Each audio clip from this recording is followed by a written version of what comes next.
Pregunta 10. ¿Podría usted describir algunos conflictos típicos y explicarnos por qué les llama conflictos biológicos? La razón por qué los llamamos conflictos biológicos es porque tenemos que comprender la evolución histórica y encontrar una analogía, ya que el conflicto transcurre en forma equivalente en los humanos y los animales. Los conflictos biológicos no tienen nada que ver con nuestros conflictos intelectuales o psicológicos. Son de características fundamentalmente diversas. En su naturaleza son como eventos problema implantados en el programa arcaico de nuestro cerebro. Usted piensa que piensa. Pero en realidad, el conflicto ya en forma asociativa tuvo su impacto un momento antes de que pudiera comenzar a pensar. Por ejemplo, cuando un lobo devora una oveja joven, la oveja madre sufre un conflicto madre-hija tal como lo haría una madre humana, desarrollará un cáncer de teta al mismo lado en que una madre humana tendría un cáncer al seno. El lado depende de que el humano sea diestro o zurdo y lo mismo para el animal. El FH para el conflicto territorial de nido madre-hijo se localiza en el mismo lugar en el cerebro de la madre que el relé para la relación madre-hijo. El FH para el conflicto madre-hijo, especialmente el conflicto de comportamiento de amamantamiento, también se ubica en el cerebro del bebé en el relé para la relación madre-hijo. Todos nuestros conflictos biológicos se pueden clasificar de acuerdo a esta evolución histórica. Cuando la conducta especial fue programada en el transcurso de nuestra evolución histórica, no solamente correspondían entre sí las áreas del cerebro y los órganos, sino también los conflictos se relacionaron. Todos estos eventos relacionados a la psique que indican problemas tienen una localización histórica y orgánica muy cercana entre sí en el cerebro. Incluso tienen la misma conformación celular histológica, tejidos orgánicos. Nos es posible apreciar este maravilloso orden de la naturaleza una vez que aprendemos a observar nuestro organismo desde un punto de vista de su evolución histórica. Pregunta 11. ¿Podría usted darnos ejemplos de la vida diaria? Imagínese una madre parada en la vereda tomando a su niña de la mano y charlando con su vecina. La niña se zafa y corre a la calle. Se oye el chirriar de frenos y un carro golpea a la niña. La madre no tiene aviso alguno, ha sido pillada totalmente desprevenida. El choque la congela. A la niña la llevan al hospital donde está en condición crítica por varios días. Las manos de la madre se ponen frías como el hielo, no puede dormir y experimenta un estrés que lleva a la formación de un nódulo en su seno izquierdo, suponiendo que sea diestra. Ella sufre un típico conflicto de madre-hija, con una formación de anillos en diana en el cerebelo derecho. A partir del momento en que la niña vuelve a la casa y el doctor dice tuvimos suerte, la niña se recuperó, las manos de la madre vuelven a ponerse cálidas y la fase de resolución del conflicto comienza, la madre duerme mejor, vuelve su apetito. Este es un conflicto típico y tiene las mismas consecuencias para los humanos y los animales. Otro ejemplo. Una mujer pilla a su marido en cama con la mejor amiga de ella. Va a sufrir un conflicto de frustración sexual. En lenguaje biológico, el conflicto siendo de copulación, causará un carcinoma en el útero de una mujer diestra. Pero no es necesario que todas desarrollen este conflicto en tal situación. Por ejemplo, si la mujer no amaba al marido y pensaba divorciarse de él, no experimentaría esta sorpresa como conflicto sexual, más bien como conflicto humano debido a la falta de unidad en la familia. En aquel caso el conflicto sería de compañero que causaría un cáncer del seno derecho si ella fuera diestra. Aquello que aparenta ser el mismo suceso puede tener diferente significado psicológico para cada individuo. El punto decisivo no es lo que pasó sino qué experimentó el paciente en el momento psíquico del DHS. Este mismo acontecimiento podría igualmente ser un conflicto de miedo-asco, causando hipoglicemia, azúcar en la sangre normalmente baja, si es que la mujer pilla al marido en una situación fea, quizás con una prostituta. O bien podría generar una sensación de autodesvalorización, con o sin conflicto sexual, si la mujer pilla al marido con una niña 20 años más joven que ella misma.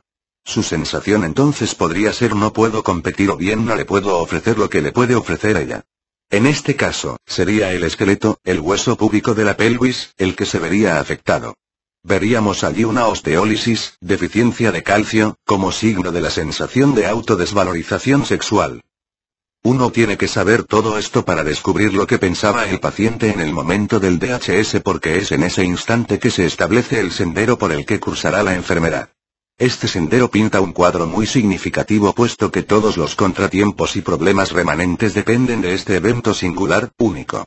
Podemos incluso definirlo como un conflicto alérgico. Pregunta 12, Dr. Amer, ¿puede uno ya tratar al paciente con la LFC? En principio, sí, pero la LFC es tan solo la primera ley del proceso biológico de la nueva medicina germánica. En total, tenemos 5 procesos biológicos que he descubierto empíricamente, lo cual quiere decir que son observables en por lo menos 15,000 casos recolectados y documentados. Si uno trabaja concienzudamente, uno debería examinar los 5 procesos biológicos. Pregunta 13, sigamos pues la secuencia. ¿Cuál es la segunda ley del proceso biológico que usted descubrió?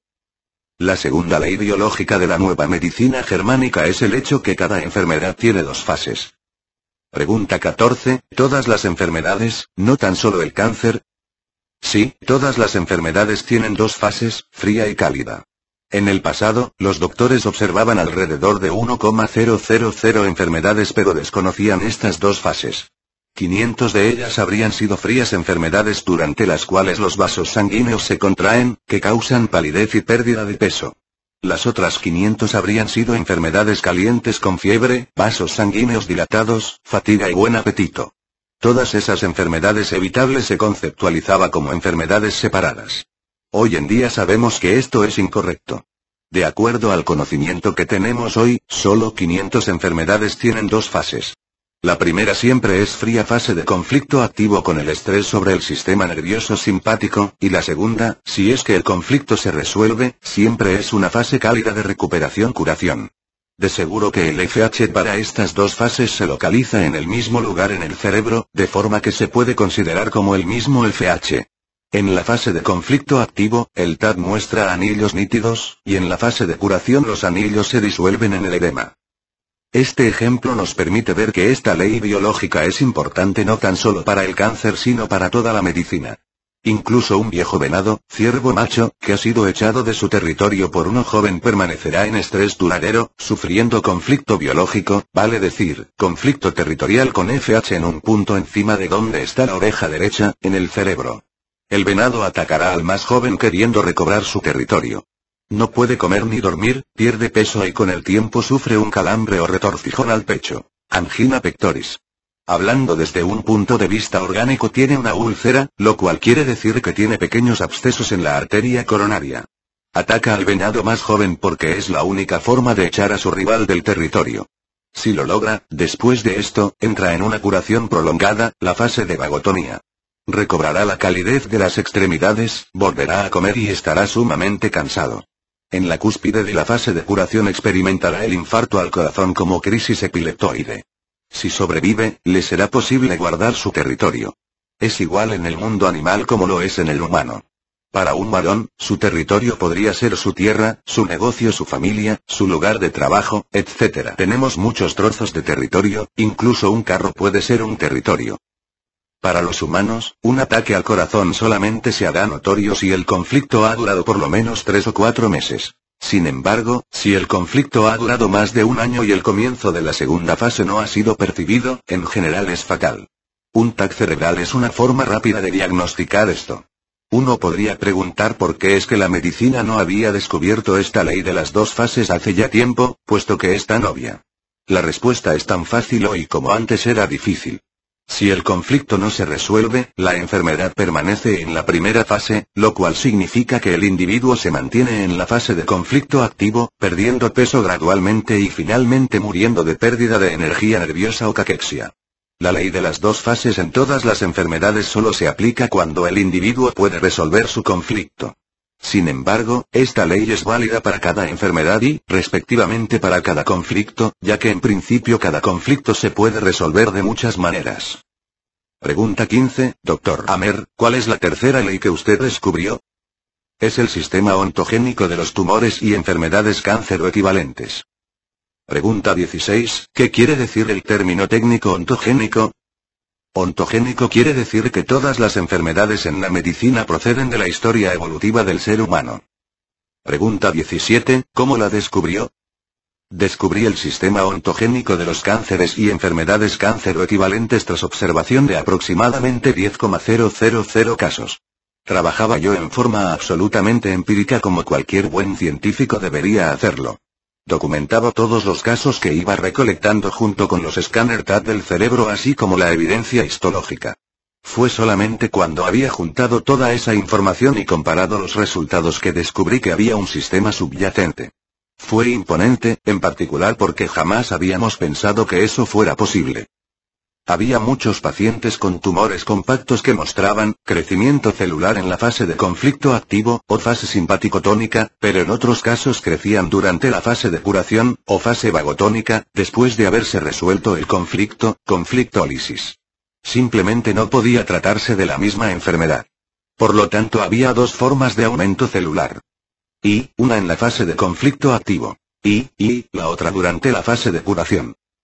Aquellas enfermedades que muestran una reducción o disminución celular, hoyos, necrosis o úlceras, también llamadas abscesos, en la fase de conflicto activo, tienen aumento celular en la fase de curación.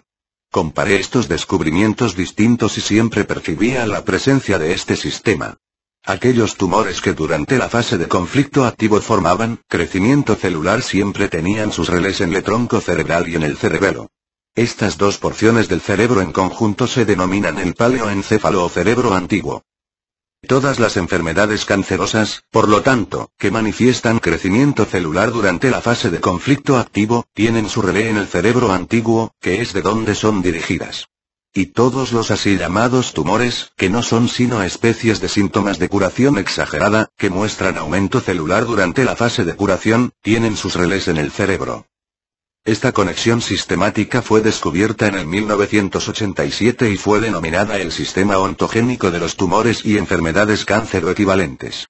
Con la ley férrea del cáncer y la ley de que cada enfermedad ocurre en dos fases, la primera clasificación sistemática de la nueva medicina germánica había sido establecida. Ontogénesis significa el origen y desarrollo del ser viviente individual. Ontogénico significa relacionado con el desarrollo del ser individual. Por lo tanto, el sistema ontogénico de los tumores significa que ni la localización del HF en el cerebro ni el tipo de tumor o necrosis que se desarrollan subsecuentemente ocurren al azar, ya que todo esto está lógicamente predestinado en la evolución histórica del ser humano. Se dice que la ontogénesis es una recapitulación de la filogénesis, el desarrollo evolutivo de un organismo o grupo de organismos, lo cual significa que el desarrollo de las distintas especies hasta la humana se repite en el tiempo embrionario y durante la infancia del niño. Sabemos que las tres capas celulares son creadas en las primeras semanas de desarrollo embrionario y que los órganos proceden de esas tres capas celulares primarias. Y, la interna o endodermo, y, la media o mesodermo. Y la externa o ectodermo. Cada célula y cada órgano de nuestro cuerpo pueden entenderse en relación a una de estas capas celulares. Los órganos que proceden de la capa celular interior tienen su relé o centro de dirección en el tronco cerebral, la región más antigua del cerebro. En casos de cáncer desarrollan aumento celular con tumores compactos del tipo adenoide. Las células, y respectivamente los órganos que proceden de la capa celular exterior tienen su relé o centro de dirección en la corteza del cerebro, la región más joven de nuestro cerebro. En casos de cáncer todos ellos causan reducción celular de tipo absceso, úlceras o bien sacrifican alguna función a nivel orgánico, como diabetes o parálisis. En la capa celular media debemos diferenciar entre el grupo más antiguo y el más joven. Las células y respectivamente los órganos que pertenecen al grupo más antiguo del nivel celular medio tienen sus relés en el cerebelo, lo cual quiere decir que aún están relacionados con el cerebro antiguo y por lo tanto generan tumores celulares de tipo compacto, adenoide en la fase de conflicto activo. Las células y respectivamente los órganos que pertenecen al grupo más joven de la capa celular media tienen sus centros de dirección en la capa celular medular del cerebro. Por lo tanto crean necrosis u hoyos en los tejidos, respectivamente reducción celular como hoyos en los huesos, el bazo, los riñones u ovarios, y se les llama osteólisis, necrosis del bazo, riñones u ovario durante la fase de conflicto activo. De todo esto uno puede deducir que el cáncer no es una sinrazón de crecimiento desmedido de células al azar. Al contrario, es un desarrollo susceptible de ser entendido y es incluso predecible, y se ajusta con precisión al sistema ontogénico.